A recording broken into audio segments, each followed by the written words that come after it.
అధ్యక్ష అంటూ కోవూరు తొలి మహిళా ఎమ్మెల్యే శ్రీమతి వేమిరెడ్డి ప్రశాంత్ రెడ్డి అసెంబ్లీలో ప్రసంగించారు.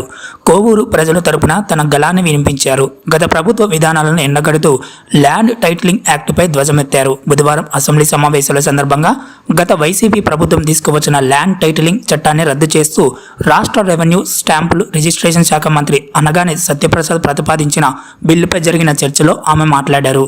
ప్రజలకు గుదిబండలా తయారైన చట్టాన్ని రద్దు చేస్తూ నిర్ణయం తీసుకోవడంపై ప్రభుత్వానికి ప్రత్యేక ధన్యవాదాలు తెలిపారు. భద్రతను గత పాలకులు పెనుముప్పు తేవడంతో రైతులు ఆందోళనతో అల్లాడిపోయారు. అదేవిధంగా అధ్యక్ష, ప్రజల పాసు పుస్తకాలపై ఇంకొకరు బొమ్మలేంటి? వారికి రైతులు కష్టపడి సంపాదించుకున్న పొలాలకు వారికి సంబంధం ఏంటి? గత పాలకుల స్వలాభం కోసం తీసుకొచ్చిన ఈ చట్టాన్ని ప్రజలపై రుద్దాలని చూశారు.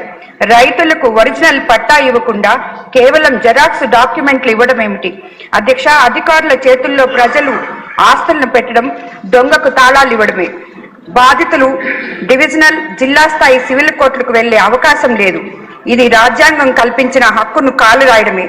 అధ్యక్ష, ఉదాహరణకు 2 ఎకరాల భూ యజమాని ఇతర ప్రాంతాల్లో ఉద్యోగం చేసుకుంటూ ఉంటాడు. 5 ఏళ్లకో 10 ఏళ్లకో ఊరు వచ్చిపోతుంటాడు. అతని భూమిని ఎవరైనా కబ్జా చేసి తన పేరు మీద టైటిల్ రాయించుకున్నాడు అనుకోండి. ఈ విషయం ఎక్కడో ఉన్న యజమానికి 2 ఏళ్ల వరకు తెలియకపోతే దానిపై అతను హక్కు కోల్పోయే ప్రమాదం ఉంది.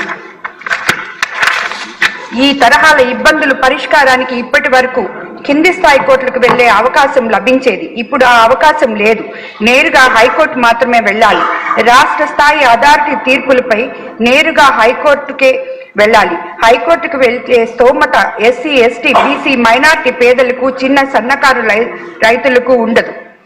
భూములను, హక్కులను కోల్పోవడం తప్ప వారికి మరే గత్యంతరము ఉండదు. ఇదే అదునుగా ఇష్టారీతిగా కార్పొరేట్లు భూమిని కాజేసే అవకాశం ఉంది. అధ్యక్ష, పేదల కడుపు నింపేందుకు చంద్రబాబు నాయుడు గారు అన్నా క్యాంటీన్లు తెస్తే వాటిలో భోజనం చేసే పేదలను బిచ్చగాళ్లతో పోల్చారు. ల్యాండ్ టైటిలింగ్ యాక్ట్ తెచ్చి అన్నం పెట్టే అన్నదాతను బిచ్చగాళ్లుగా మార్చే కుట్ర చేశారు. స్నార్థంకంగా చేశారు. మీ పెత్తందారి దోపిడీ మనస్తత్వానికి ప్రజలు ఇచ్చిన తీర్పు ఇదే నిదర్శనం.